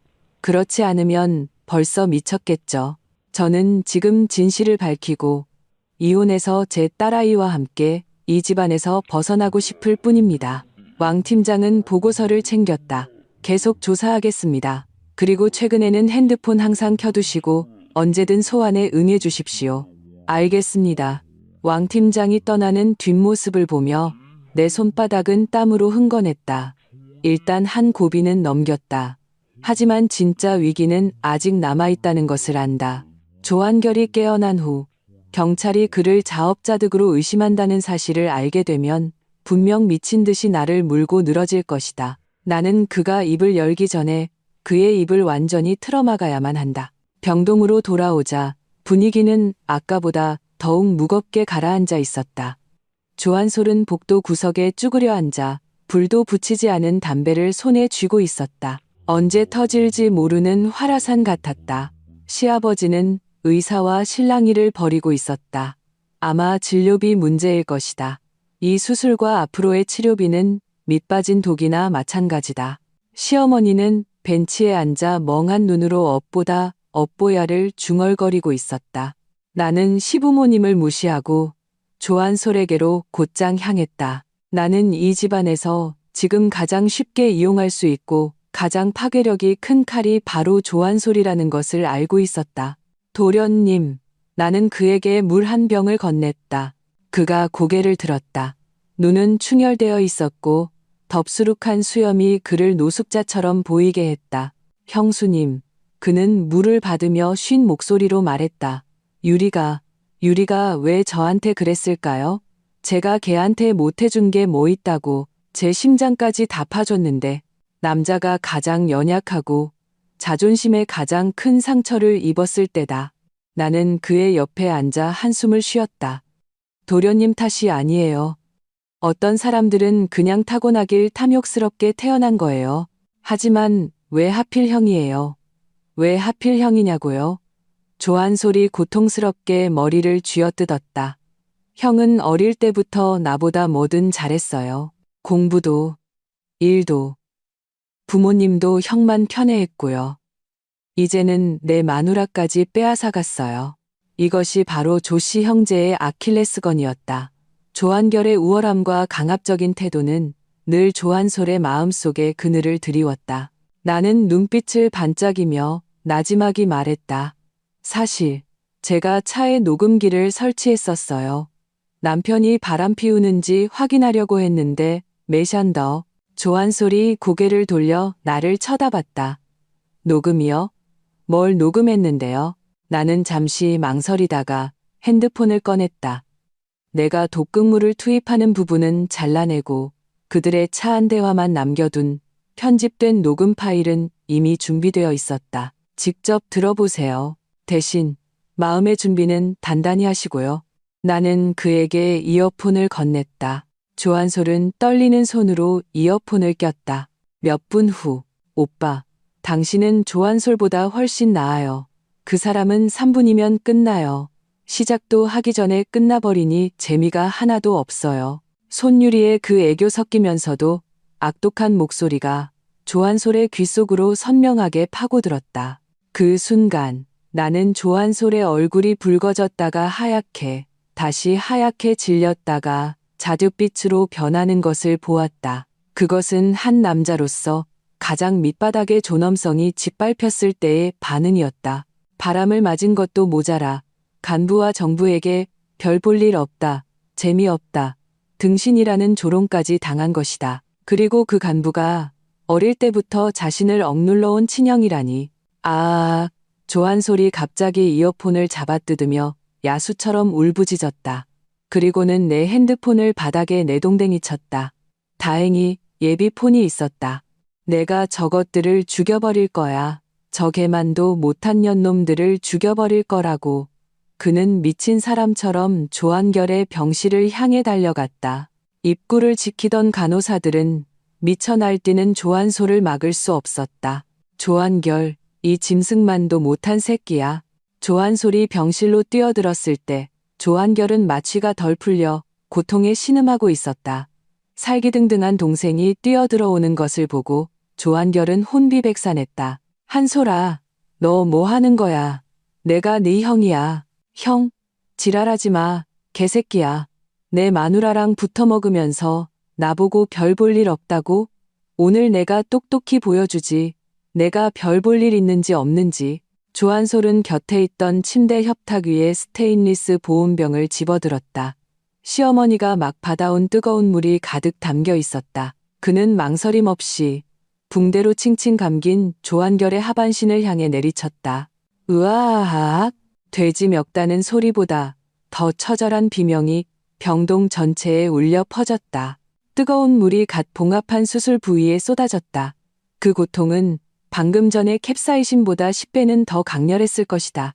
붕대는 순식간에 젖어들었고 피와 화상으로 인한 물집이 빠르게 스며 나왔다.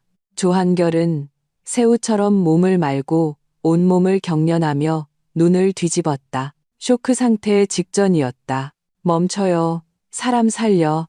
의사와 보안 요원들이 마침내 뛰어들어와 계속해서 공격하려는 조한솔을 7, 8명이 달라붙어 제압했다.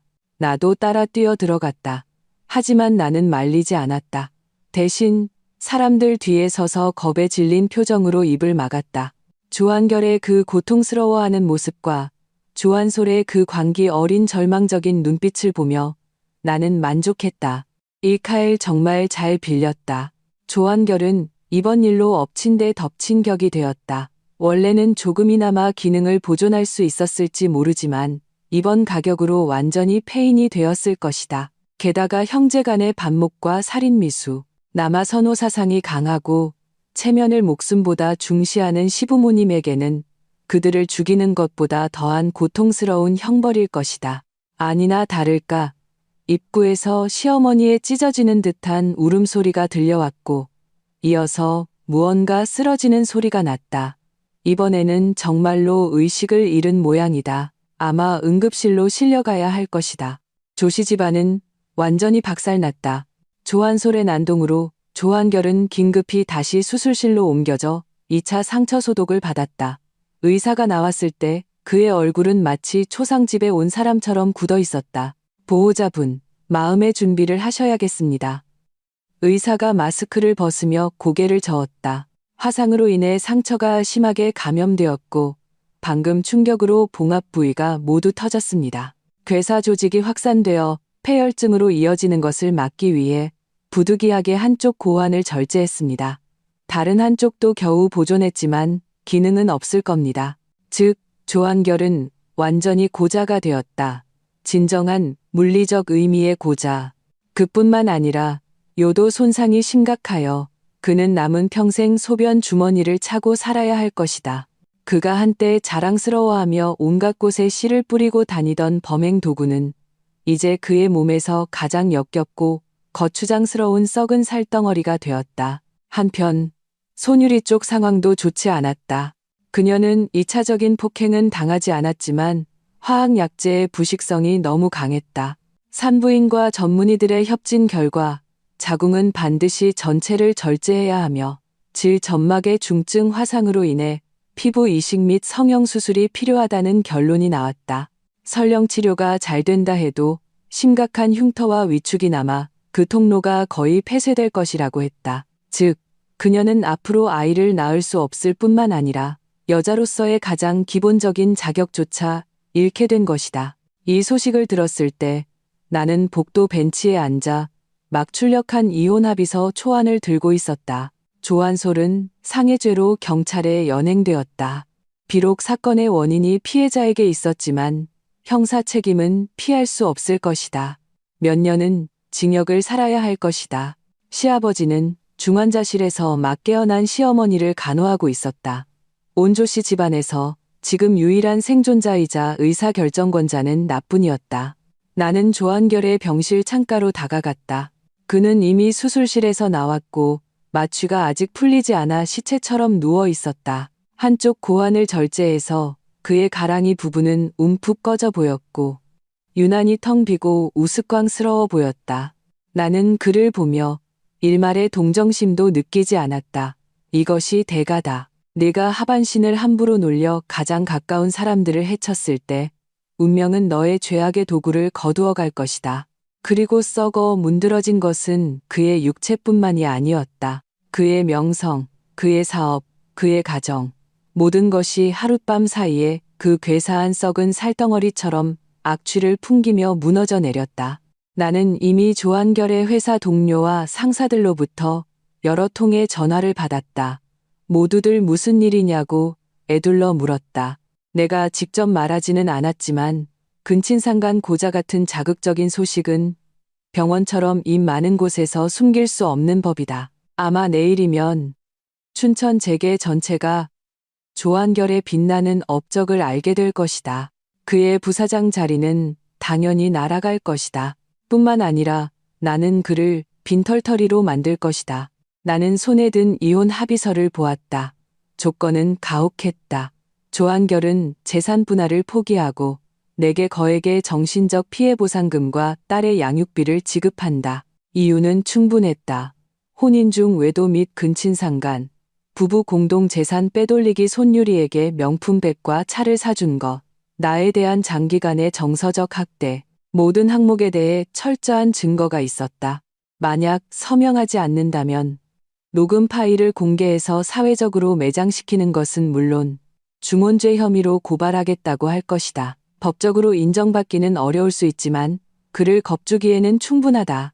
그리고 경찰에게 그 독극물은 그가 변태적인 자극을 위해 직접 만들었으며 심지어 손유리를 통제하기 위해 고의로 사용한 것일 수 있다고 암시할 것이다. 명예는 실추되고 몸은 불구해 감옥까지 갈 위기에 처한 페인에게 나와 협상할 카드가 남아있을 리 없다. 그때 침대에 누워있던 조한결이 몸을 움직이며 고통스러운 신음소리를 냈다. 그가 깨어났다. 나는 문을 열고 들어가 침대 옆에 서서 그를 내려다봤다. 지금의 그는 과거의 그 엘리트 남성의 오만함은 온데간데 없고 척추가 뽑힌 들개처럼 보였다. 깨어났어요? 내가 덤덤하게 물었다. 그는 힘겹게 눈을 떴다. 나를 보고 그의 눈에 공포가 스쳤다가 이내 깊은 절망이 자리 잡았다. 물. 그가 쉰 목소리로 말했다. 나는 물을 한 잔 따랐다. 하지만 그에게 먹여주지 않고 그의 얼굴 옆 베개에 부어버렸다. 정신 좀 차렸어요, 조 부사장님? 찬물에 놀란 조한결의 눈에 초점이 돌아왔다. 그는 하반신의 텅 빈 느낌과 극심한 고통을 느꼈다. 눈물이 주르륵 흘렀다. 네, 내거 아직 있어? 그가 떨리는 목소리로 물었다. 하나 없어졌어요. 나는 마치 사과 하나가 없어진 것처럼 태연하게 말했다. 남은 하나도 쓸모없게 됐고요. 축하해요. 이제 하반신 걱정 없이 상반신으로만 일에 집중할 수 있겠네요. 으아. 조한결이 무너지는 비명을 질렀다. 만약 구속대에 묶여있지 않았다면 그대로 벽에 머리를 박고 자살했을지도 모른다. 소리 지르지 말고 힘 아껴둬요. 나는 가방에서 이혼 합의서를 꺼내 그의 가슴 위에 던졌다. 이거나 서명해요. 조한결은 합의서를 보았다. 재산 분할 포기라는 네 글자가 그의 눈을 찔렀다. 너, 날 죽일 셈이구나. 그가 이를 갈며 말했다. 강지윤, 너 정말 너무하는군. 너무한다고? 나는 냉소하며 몸을 숙였다. 눈빛이 칼날 같았다. 조한결, 내가 내 재수씨랑 뒹굴 때는 그게 너무하다고 생각 안 했어? 내가 석 달 동안 나한테 정서적 학대를 가하고 재산 빼돌릴 궁리할 때는 그게 너무하다고 생각 안 했냐고? 이제 와서 나한테 너무하다고? 내가 감히? 선택지는 두 개야. 첫째, 서명해. 그럼 내가 마지막 체면은 지켜줄게. 녹음 파일 공개 안 하고 내 회사에 가서 깽판 치지도 않을게. 둘째, 서명 안 해. 그럼 우리 법정에서 보자. 그때는 내가 너 빈털터리로 만드는 건 물론이고 전 국민의 웃음거리로 만들어줄 거야. 감옥에 있는 조한솔이 너를 가만두지 않게 만들 거라고. 선택해. 조한결은 나를 보았다. 그의 눈의 빛이 서서히 꺼져갔다. 그는 내가 진심이라는 것을 알았다. 그리고 지금의 자신에게는 어떤 저항의 여지도 없다는 것을 알았다. 한참의 침묵 끝에 그는 눈을 감았다. 두 줄기 흐린 눈물이 흘러내렸다. 서명할게. 조한결은 이혼 합의서에 서명했다. 그 순간 그는 영혼이 빨려나간 껍데기 같았다. 나는 합의서를 챙겨 미련 없이 병실을 나섰다.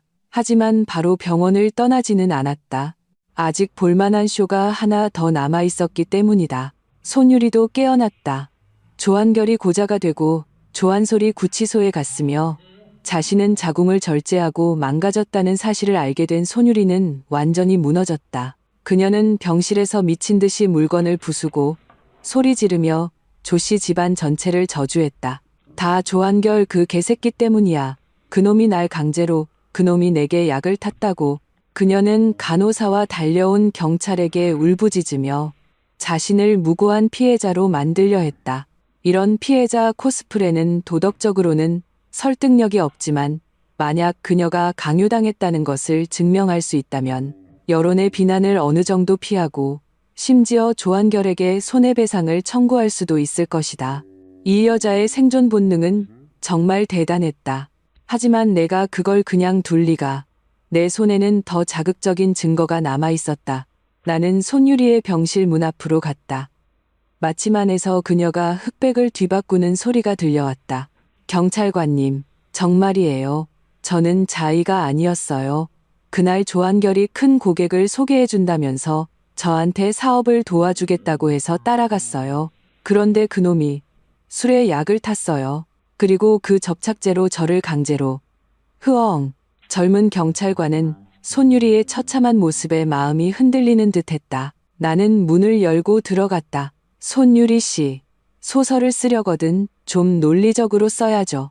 나는 차갑게 말했다. 크지 않은 목소리였지만 병실 안의 울음소리는 순간 뚝 그쳤다. 손유리는 나를 보고 귀신이라도 본 듯 이불 속으로 몸을 움츠렸다. 눈빛이 흔들렸다. 형수님, 여긴 어쩐 일로? 내가 안 왔으면 이렇게 흥미진진한 막장 드라마를 어떻게 듣겠어요? 나는 침대 옆으로 다가가 비록 하반신은 망가졌지만 여전히 청초하고 가련해 보이는 얼굴을 내려다봤다. 마음속에는 오직 역겨움 뿐이었다. 나는 핸드폰을 꺼내 녹음 파일의 후반부를 재생했다. 이것은 지금을 위해 특별히 남겨둔 비장의 카드였다. 오빠, 살살.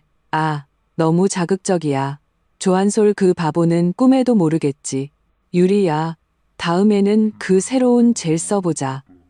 인터넷에서 보니까 발열 기능 있는 게 있더라. 좋아요. 좋아. 오빠, 정말 나빠. 녹음 속 목소리는 너무나 선명했다. 그 주도적으로 호응하며 심지어는 도발하는 듯한 말투가 어디가 강요당한 모습이란 말인가. 손유리의 얼굴은 순식간에 잿빛으로 변했다. 젊은 경찰관의 얼굴도 굳어졌다. 그의 눈빛은 동정에서 혐오로 바뀌었다. 이게 당신이 말한 강요인가요? 나는 녹음을 끄고 그녀를 차갑게 쏘아봤다. 손유리 씨, 당신은 염치도 없을 뿐만 아니라 경찰을 바보로 아는군요. 아니에요. 그건. 손유리는 횡설수설하며 변명하려 했지만 어떤 이유도 찾지 못했다. 이 녹음 파일 전부 백업해뒀어요. 필요하다면 언제든지 경찰에 당신의 혼인중 외도, 가정 파괴, 그리고 위증의 증거로 제출할 수 있어요. 나는 핸드폰을 흔들며 그녀의 마지막 방어선을 완전히 무너뜨렸다. 강지윤 이 미친년, 너 다 알고 있었구나. 일부러 그런 거지. 그 접착제 네가 바꾼 거지. 맞지? 손유리가 갑자기 정신을 차리고 미친 여자처럼 나를 가리키며 소리쳤다. 증거 있어요? 나는 태연하게 반문했다. 경찰도 다 조사했어요. 그건 조한결이 집에서 가져온 거고 당신들 둘이 차 안에서 스릴 넘치는 거 해보자고 상의한 거 녹음 파일에 다 있잖아요. 이제 와서 망가지니까 나한테 뒤집어 씌우려고요? 너? 손유리는 분노에 온몸을 떨다가 상처가 당겼는지 고통에 신음했다. 그만해요. 당신이 지금 걱정해야 할 건 내가 아니라 조한소를 어떻게 마주할지, 당신 부모님을 어떻게 마주할지예요. 나는 몸을 숙여 그녀의 귓가에 속삭였다. 듣자 하니 당신 부모님이 지금 오고 계신다던데. 만약 그분들이 이 녹음 파일을 들으시면 어떻게 될까? 아마 기절하시지 않을까? 손유리의 동공이 커졌다. 공포가 그녀를 완전히 삼켰다. 그녀의 부모님은 지극히 전통적이고 체면을 중시하는 분들이었다. 딸이 이런 추악한 짓을 저질렀다는 것을 알면 아마 바로 의절을 선언할 것이다. 제발, 형수님, 저희 부모님께는 제발 들려주지 마세요. 제발요. 손유리가 마침내 무너지며 울면서 애원했다. 내 기분 봐서요. 나는 몸을 일으켜 먼지를 털어내듯 옷매무새를 정리하고 돌아섰다. 이로써 조한결과 손유리, 이 개만도 못한 남녀는 완전히 서로를 등졌고 둘 다 내 소나귀에 들어왔다. 내가 병실을 막 나왔을 때 황급히 달려온 시아버지에게 붙잡혔다. 시어머니는 응급실에서 나왔고 아직 완전히 회복하지 못했지만 조한결이 재산 분할 포기각서에 서명했다는 소식을 듣고 분노에 휠체어를 타고 조한결의 병실로 갔다고 했다.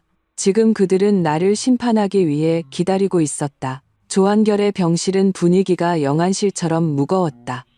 시어머니는 간병인 침대에 누워 산소호흡기를 낀 채 나를 가리키며 욕을 퍼부었다. 강지윤, 이 은혜도 모르는 것. 우리 조씨 집안이 너한테 뭘 잘못했다고 이렇게 악독하게 구는 거냐. 재산 분할 포기라니. 너는 한결이를 죽일 셈이냐.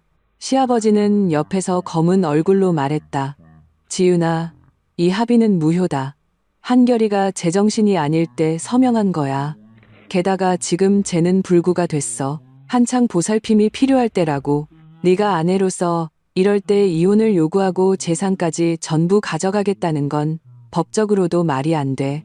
나는 평소에는 거만하기 짝이 없었지만 이제는 돈 때문에 추악한 민낯을 드러내는 이 늙은이들을 보며 실소가 터져 나왔다. 아버님, 어머님, 뭔가 단단히 착각하고 계신 것 같네요. 나는 의자를 하나 끌어와 앉아 다리를 꼬았다. 기세가 완전히 역전되었다. 첫째, 조한결은 완전히 제정신인 상태에서 서명했어요. 간호사와 CCTV가 증인이에요. 둘째, 법적으로 유책 배우자는 재산 분할 시 적게 받거나 받지 못하게 되어 있어요. 조한결은 외도에 근친상간까지 저질렀는데 이게 중대한 과실이 아니고 뭔가요? 근친상간이라니? 그건 사고였어. 그 여우 같은 년이 꼬드긴 거라고. 시어머니는 여전히 억지를 부렸다. 사고라고요? 나는 냉소했다. 그럼 제가 녹음 파일 가족 단톡방에 올려서 친척들한테 이게 사고인지 아닌지 한번 물어볼까요? 네가 감히. 시아버지가 책상을 내리쳤다. 제가 못할 것 같아요? 내 눈빛이 차갑게 변했다. 저 이미 막다른 길에 몰렸어요. 잃을 게 없는 사람은 무서울 게 없죠. 만약 이대로 인정 안 하시면 제가 일을 더 크게 만들 거예요. 어차피 망신당하는 건 제가 아니라 조 씨 집안이니까요. 그때 가서 조한결이 춘천에서 계속 버틸 수 있는지, 감옥에 있는 조한솔이 다른 재소자들에게 손가락질 당하지 않을 수 있는지 한번 보자고요. 이 말은 찬물처럼 시아버지의 기세를 꺾었다. 그는 사업가였고 명예를 가장 중시했다. 지금 조 씨 집안은 이미 웃음거리가 되었는데 여기서 일이 더 커지면 정말로 회복 불가능한 나락으로 떨어질 것이다. 시어머니는 강경책이 통하지 않자 회유책으로 돌아섰다. 지윤아. 그녀가 갑자기 울먹이는 목소리로 태도를 바꿨다. 엄마가 네가 억울한 거 안다. 하지만 생각해봐라. 부부는 정으로 사는 거야. 한결이가 잘못했지만 이제 벌은 충분히 받았잖니. 쟤는 이제 저 꼴로 다른 사람 만날 수도 없어. 네가 이혼만 안 해주면 앞으로 이 집은 다 네가 안주인이야. 우리 늙은이들 노후 자금도 다 너한테 줄게. 그냥 아이를 위해서라도 참아주면 안 되겠니? 도덕적 납치. 한국식 가정에서 가장 흔하게 사용하는 최후의 수단이다. 이혼만 하지 않고 불구덩이 남편을 참고 돌보면 당신은 대의를 생각하는 좋은 며느리가 되고 그에 대한 보상을 받을 수 있다는 것이다. 아쉽게도 나는 그런 것 따위 원하지 않았다. 어머님 주판알 튕기는 소리가 여기까지 들리네요. 나는 가차없이 그녀의 속셈을 꿰뚫었다. 재수 씨랑 붙어 먹다가 고자가 된 남자를 저보고 돌보라고요? 제가 고물상인 줄 아세요? 그리고 아이를 위해서라고요? 나는 일어서서 그들을 내려다봤다. 바로 아이를 위해서 저는 반드시 이혼해야 합니다. 제 딸을 거짓, 배신, 근친상간으로 가득 찬 가정에서 자라게 할 수 없어요. 평생 고개도 못 들고 다닐 아버지를 갖게 할 수 없다고요. 이 이혼 저는 반드시 할 겁니다. 돈도 제가 다 가질 거고요. 불복하신다면 법정에서 뵙죠. 말을 마치고 나는 시어머니의 통곡과 시아버지의 분노를 뒤로하고 가방을 들고 나섰다.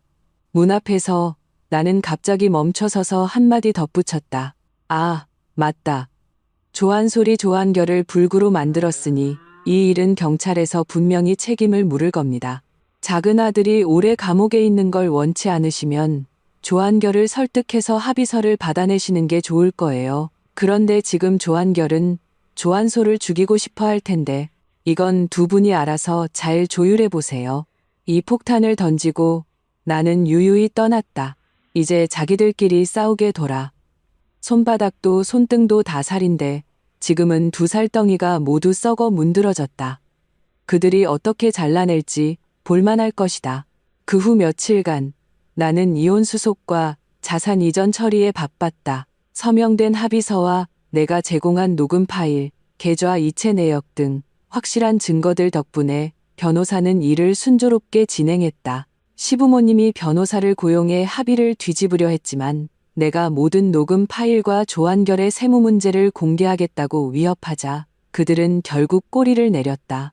조 씨 집안은 완전히 풍비박산났다. 조한결은 감옥행은 면했지만 모든 재산과 회사 지분을 잃고 부모에게 얹혀 사는 신세가 되었다. 성기능을 상실한 후 그의 성격은 극도로 난폭하고 괴팍해져 집에서 물건을 부수고 사람을 때리는 일이 잦아졌다. 얼마 못 가 가사도우미도 그만두었고 아무도 그를 돌보려 하지 않았다. 시부모님은 연로한 데다 큰 충격을 받아 건강이 급격히 나빠졌고 큰아들의 타락과 작은아들의 수감 조한솔은 결국 3년형을 선고받았다에 매일 눈물로 세월을 보냈다. 한때는 북적였던 조씨 집안의 대저택은 이제 산송장들의 무덤처럼 적막했다. 가장 비참한 것은 손율이었다. 그녀는 퇴원 후 신체적 장애로 인해 일자리도 구하지 못하고 재혼도 불가능해졌다. 친정에서는 집안 망신이라며 문전박대했고 그녀는 어두운 반지하 방에서 얼마 안 되는 돈으로 연명했다. 나중에 조한결을 찾아가 보상을 요구했지만 조한결이 풀어놓은 개에 물려 쫓겨났다고 들었다. 한때 침대 위에서 영원한 사랑을 맹세하며 스릴을 쫓던 두 사람은 이제 서로의 살을 씹어먹고 싶어하는 원수가 되었다. 이것이 인과응보다. 육체의 파괴뿐만 아니라 인간성의 완전한 붕괴, 그리고 이 모든 것 외에 내가 처리해야 할 작은 마무리가 하나 남아 있었다. 바로 그 특제 러브젤의 포뮬러였다. 비록 경찰 수사는 종결되었지만 나는 완벽주의자로서 나를 가리킬 수 있는 모든 증거를 파괴해야만 했다. 나는 퇴사하기 전 마지막 날, 원래 다니던 회사의 실험실에 들렀다. 남은 접착제 전구체는 대용량 폐액 수거통에 부어 다른 화학 폐기물과 섞어버렸고 캡사이신 추출액은 1:0배로 희석해 하수구에 버렸다. 그리고 컴퓨터에 저장된 모든 포뮬러 기록을 삭제하고 실험 노트를 파쇄했다. 모든 것을 마치고 나는 보안경을 벗었다. 텅 빈 실험대를 보았다. 이곳에서 한때 두 가정을 파괴할 수 있는 독극물이 탄생했지만 이제는 사라졌다. 마치 존재한 적 없었던 것처럼 오직 조한결의 텅 빈 가랑이와 손유리에 사라진 자국만이 그것이 한때 이 세상에 존재했었음을 증명하고 있었다. 1년 후 나는 새로 설립한 회사의 통유리창 앞에 서서 화려한 도시의 야경을 내려다보고 있었다. 손에 든 와인잔의 레드와인이 매혹적인 빛을 발하며 흔들렸다. 지난 1년 내 삶은 천지개벽했다.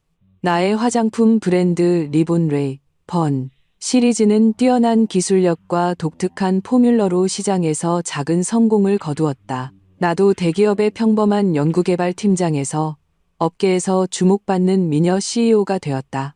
딸아이도 최고의 국제학교로 전학했고 성격도 훨씬 밝아졌다. 더 이상 조씨 집안에서 할아버지, 할머니 눈치를 보던 그 아이가 아니었다. 오늘은 내 30번째 생일이다. 성대한 파티는 없었다. 그저 몇몇 친한 친구들과 내 딸아이만 함께했다. 엄마 생일 축하해. 딸아이가 내 품에 안기며 직접 그린 그림을 건넸다. 그림 속에는 나와 딸, 단둘이서 꽃밭에 손을 잡고 서 있었다. 머리 위에는 커다란 해가 떠 있었다. 아빠는 없었다. 고마워, 우리 아가. 나는 딸의 이마에 뽀뽀했다. 마음이 부드러워졌다. 조한결에 대해서는 딸에게 아빠는 아주 먼 곳으로 치료받으러 갔어. 아주 오랫동안 못 돌아올지도 몰라라고 말해주었다. 딸은 알아들은 것 같기도 아닌 것 같기도 했지만 늘 자신에게 차갑게 굴고 핸드폰만 보던 그 아빠를 그리워하지는 않았다. 저녁 식사가 끝나고 친구들이 돌아간 후 나는 홀로 화장대 앞에 앉아 향수병 하나를 집어들었다. 내가 나 자신을 위해 특별히 조제한 비매품 향수였다. 탑노트는 쌉쌀한 약초 향과 차가운 금속 향. 내가 실험실에서 보냈던 그 수많은 밤과 그 차갑고 시렸던 결혼 생활을 닮았다. 미들 노트는 강렬한 붉은 장미와 캡사이신. 위험하고 심지어는 약간 고통스럽기까지 한 유혹의 향기. 그것은 복수의 맛이자 절체절명의 위기에서 반격하는 쾌감이었다. 베이스 노트는 따뜻하고 안정적인 시더우드와 샌달우드. 모든 것이 끝난 뒤의 평온함이자 자신의 운명을 스스로 개척한 뒤의 여유로움이었다. 나는 가볍게 펌프를 눌렀다. 미세한 안개가 손목과 목덜미에 흩뿌려졌다. 깊이 숨을 들이마셨다. 향기 좋다. 이것은 자유의 향기다. 핸드폰이 진동했다. 뉴스 푸시 알림이었다. 속보 춘천 거주 조모 씨, 가정불화로 만취 상태에서 계단에서 실족. 경추 손상으로 전신마비. 나는 기사를 클릭했다. 사진은 모자이크 처리되었지만 나는 한눈에 그것이 조씨 집안의 계단이라는 것을 알아보았다. 조한결의 인과응보는 아직 계속되고 있는 모양이다. 고자가 된 것도 모자라 술에 취해 난동을 부리다가 이제는 완전히 마비되었다. 이제 시부모님은 그의 하반신뿐만 아니라 상반신까지 돌봐야 할 것이다. 나는 무표정하게 뉴스를 닫고 핸드폰을 껐다. 이 모든 것은 이제 나와 아무런 관련이 없다. 나는 일어나 베란다로 나가 밤바람을 맞으며 두 팔을 벌렸다. 한때 깊은 밤에 울고 정서적 학대 속에서 자책하고 배신에 절망했던 강지윤은 거짓으로 가득 찼던 어제 죽었다. 지금의 나는 강지윤이다. 돈, 외모, 아이, 그리고 커리어까지 다 가졌다. 남자는 그저 삶의 조미료일 뿐 필수품이 아니다. 만약 다시 만난다면 나는 실험하듯 정확하게 성분을 분석하고 불순물을 제거하며 유효 성분만 남길 것이다. 만약 그것도 안 된다면 그대로 폐액통에 버리면 그만이다. 밤은 부드럽고 별빛은 찬란했다. 나는 와인잔을 들어 이 광활한 밤하늘을 향해 나지막이 말했다. 과거에 얽매이지 않고 미래에 구속되지 않기를